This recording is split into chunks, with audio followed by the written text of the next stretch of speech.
I'm Lawrence and I'm a person living with HIV.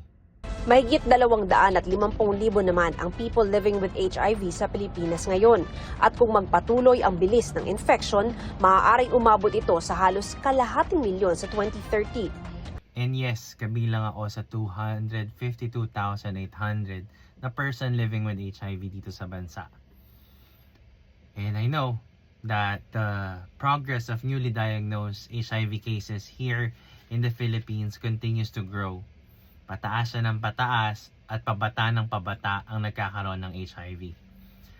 We have to make sure that we have the proper guidance and knowledge about HIV. Hindi po nakakatakot magpa-test because that is your lifeline to get to know your HIV status and to be able for you to start medication or treatment if ever you're found reactive. Don't be afraid because you have to know your self-worth.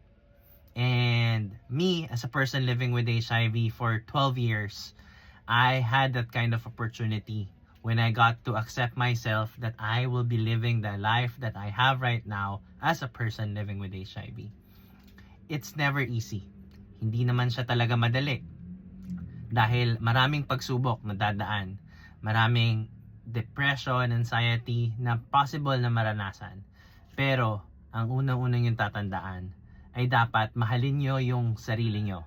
You should always love yourself first before trying to love others. Yun lang.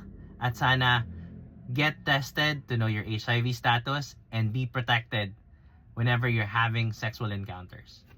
Ingat!